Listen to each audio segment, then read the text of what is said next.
Bonjour à vous, nouvelle vidéo de l'équipe du Ce Regard en télétravail.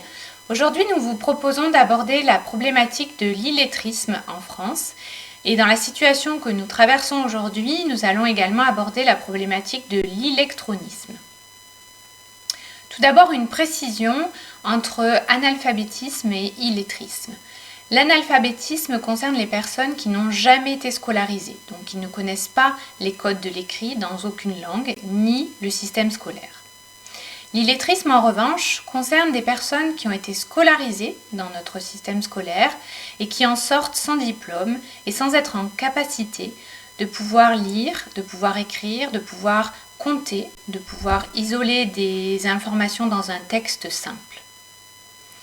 Aujourd'hui, 7% de la population, parmi les personnes âgées de 18 à 65 ans, sont concernées par l'illettrisme, ce qui représente 2 500 000 personnes qui sont aujourd'hui en difficulté face à l'écrit. Parmi les personnes qui sont en situation d'illettrisme, la moitié sont en emploi. L'électronisme, c'est le mot qu'on entend de plus en plus, notamment dans la situation que nous vivons aujourd'hui. L'électronisme, c'est l'illettrisme numérique, ne pas savoir se servir d'un ordinateur, un smartphone, une tablette. Mais c'est aussi ne pas être en capacité d'accéder à toutes ces démarches en ligne, à tous ces services en ligne, puisque tout se fait à l'écrit. Certaines personnes maîtrisent l'écrit, lecture, écriture, mais ne savent pas se servir d'un ordinateur ou d'un smartphone. Mais les personnes en situation d'illettrisme sont doublement, voire triplement empêchées de pouvoir utiliser ces services à distance. Il est évident que la question de la précarité est importante puisque pour faire toutes ces démarches, il faut être équipé, soit smartphone, tablette, ordinateur et bien sûr d'une connexion Internet. Selon les chiffres du baromètre du numérique, 17% de la population sont en situation d'électronisme.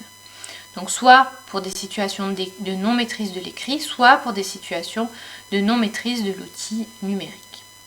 On estime que 15% de la population ne s'est pas connectée du tout à Internet en 2019.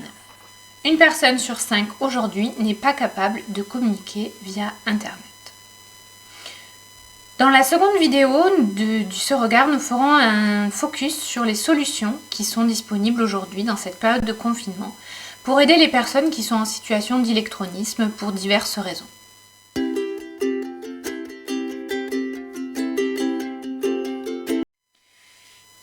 Il existe 4 degrés différents d'illettrisme qui ont été définis par l'Agence nationale de lutte contre l'illettrisme.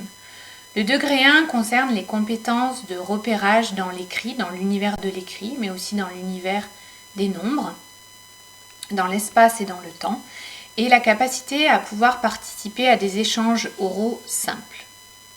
Le degré 2 concerne des écrits simples de la vie quotidienne, être en capacité de lire ou d'écrire des phrases simples ou de faire des calculs en lien avec des problèmes simples de la vie quotidienne. Ce jeune homme de 17 ans, scolarisé jusqu'à 16 ans, répond à la question de pourquoi il est là aujourd'hui. Il voudrait aller à la Légion. Donc on arrive à le comprendre, bien que l'orthographe, la syntaxe et la grammaire ne soient pas respectées. La ponctuation non plus, vous pouvez le remarquer. Ensuite, il va à la ligne pour exprimer une nouvelle idée et nous, on lit Ravu fiche.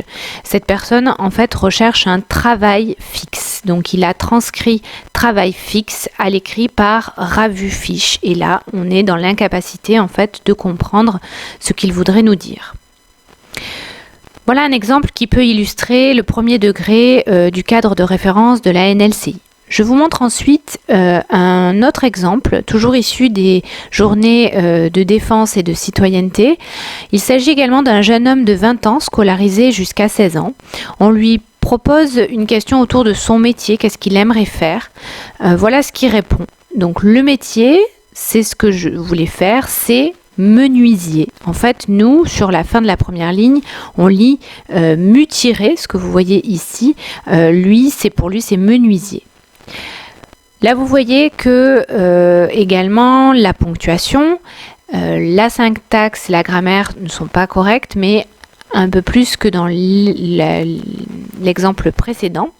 Il va lui aussi à la ligne pour exprimer une autre idée et il dit pourquoi je voulais faire ça, parce que, et c'est là où ça devient plus compliqué, j'aime l'odeur du bois. Et là, nous, on lit femme l'autre du bois. Et c'est là où, du coup, on n'arrive pas à le comprendre.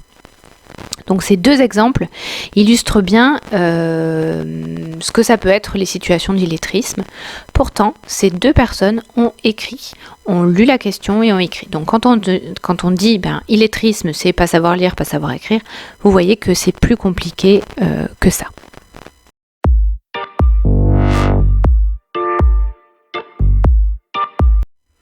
Les personnes qui relèvent du degré 3 du référentiel de la NLCI sont capables de lire, d'écrire des textes courts et d'argumenter.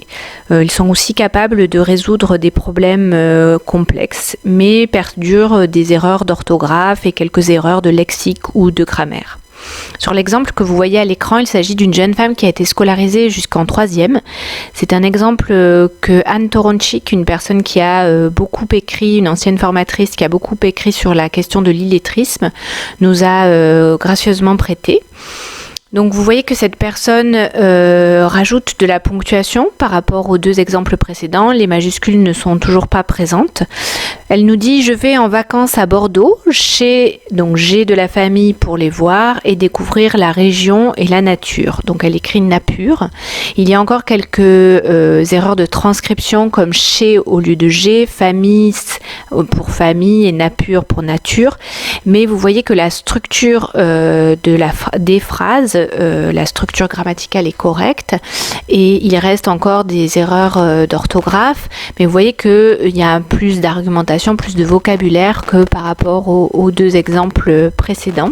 Les personnes qui relèvent du degré 4 de la NLCI sont plus à l'aise dans l'écrit, lecture-écriture dans la société. Elles sont capables de lire et de comprendre ce qu'elles lisent. Leur écrit est en général structuré et a du sens. Pour que vous ayez une idée, les personnes qui relèvent du degré 4 ont en général suivi une scolarité jusqu'en 3e ou un peu plus et ont un niveau de qualification équivalent au brevet des collèges ou au CAP. Sur l'exemple que je vous montre à l'écran, la personne parle de son métier. Donc elle nous dit « À ce jour, dans le cadre de mon métier, je m'occupe de personnes âgées et handicapées. Je viens en aide à la toilette, au repas et leur ménage. Je les aide et les fais participer aux tâches quand ils le peuvent, car cela les motive et les stimule. » Donc vous voyez que par rapport aux exemples précédents, les personnes sont en capacité d'écrire un texte un peu plus étoffé et plus long. Il y a du vocabulaire un peu plus riche. C'est assez structuré. Il y a encore de la remise à niveau sur les questions d'orthographe, les questions d'utilisation de la ponctuation et peut-être un peu plus de montée en compétence au niveau du lexique. Mais vous voyez que ces personnes-là sont quand même relativement à l'aise par rapport à ce que l'on a pu voir.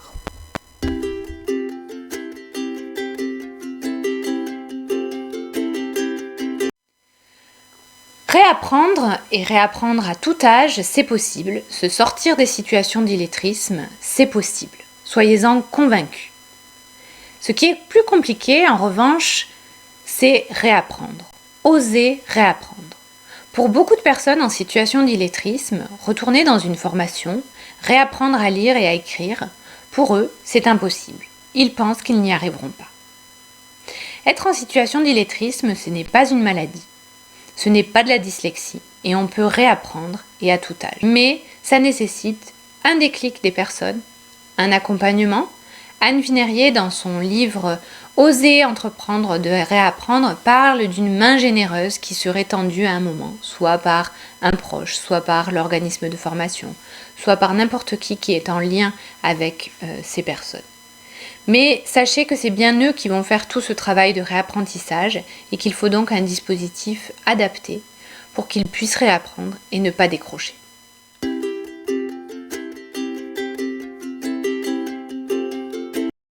Pour réapprendre aujourd'hui, il existe des dispositifs de droit commun ou des associations de proximité. Je vous présente aujourd'hui le dispositif qui est financé par le Conseil régional Occitanie, donc dans toute la région et dans le Gard en particulier, le dispositif Lexieux. Lexio s'adresse à tout public désireux de réapprendre et de sortir de situations d'illettrisme à partir de 16 ans, salariés ou demandeurs d'emploi. L'objectif de ce dispositif est de valider le degré 2 du cadre de référence de la NLCI dont nous avons parlé précédemment. Les organismes de formation font un premier positionnement à l'accueil des publics. Si les personnes relèvent déjà du degré 2, bien entendu, l'organisme de formation va leur proposer de valider le degré 3 ou le degré 4. Lexio s'adresse à tout public scolarisé en France ou en français, mais également à un public allophone qui aura suivi une formation en France ou en français et qui aura validé le niveau A1 du cadre européen commun de référence pour les langues. Le dispositif Lexio n'est pas rémunéré, mais il est pris en charge entièrement par le Conseil régional Occitanie. Lexio s'organise sur 12 mois maximum. Souvent, les personnes préfèrent une formation de 7-8 mois, mais sachez que ça peut durer jusqu'à 12 mois. Ce qui est important pour que les personnes puissent réapprendre et s'accrochent dans le réapprentissage, c'est le rythme que l'organisme de formation va mettre en place. En effet, comme je l'ai déjà expliqué, ces personnes ont un passé scolaire complexe et souvent très douloureux. Aussi, pour eux, retourner en formation, c'est un grand pas. Et envisager un second échec lors d'une reprise d'une formation, c'est vraiment quelque chose de compliqué pour eux.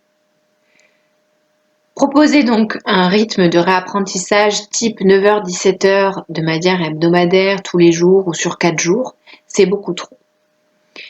Aussi, les organismes de formation vont proposer une première évaluation. Il ne s'agit pas d'une sanction, mais d'un premier positionnement pour connaître les disponibilités des personnes, leur rythme d'apprentissage, mais également leur niveau en fonction des 4 degrés de la NLCI.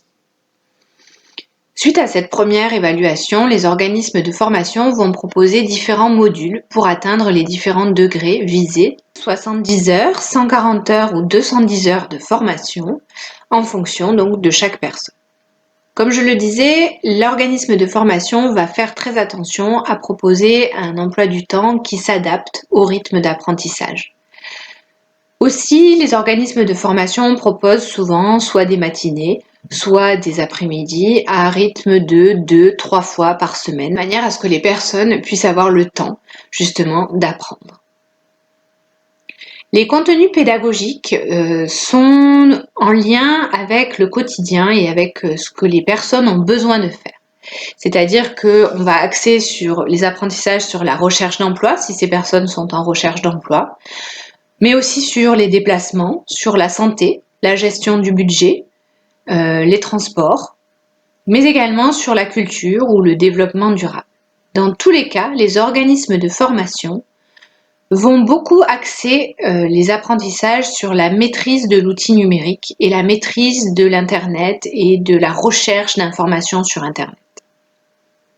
Tout à l'heure, on a parlé d'électronisme. Une grande partie des personnes en situation d'illettrisme sont également en situation d'électronisme et sont vraiment empêchées de faire de nombreuses démarches administratives et d'accéder à des services en ligne. C'est pourquoi le dispositif Lexio a mis l'accent sur la maîtrise des compétences numériques également. Dans le Gard, plusieurs organismes de formation dispensent le dispositif Lexio. Vous le voyez à l'écran sur la carte. Pour le bassin de Nîmes, c'est le centre de formation CRFP. Pour Bagnols, c'est l'IRFA. Pour Villeneuve-les-Avignon, le centre ABC. À Alès, c'est le Greta. Et au Vigan, c'est l'IFAD. Si vous souhaitez avoir des renseignements sur ces organismes de formation, n'hésitez pas à nous contacter.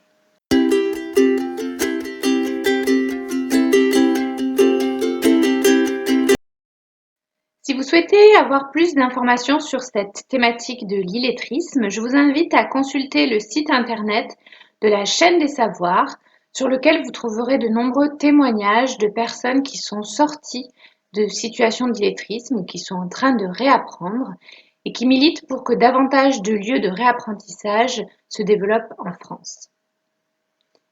Vous trouverez également beaucoup d'informations sur le site de l'Agence nationale de lutte contre l'illettrisme qui s'affiche à l'écran. L'équipe du Ce-Regard reste bien entendu joignable pendant cette période de confinement. Vous pouvez nous envoyer un mail à l'adresse ceregard@orange.fr. Je vous retrouve très prochainement pour la deuxième partie de cette vidéo consacrée à la thématique de l'illettrisme et de l'électronisme. Nous aborderons les solutions qui existent aujourd'hui dans cette période de confinement pour parvenir à faire les démarches en ligne et notamment l'attestation de déplacement dérogatoire quand on est en situation d'illettrisme ou d'électronisme.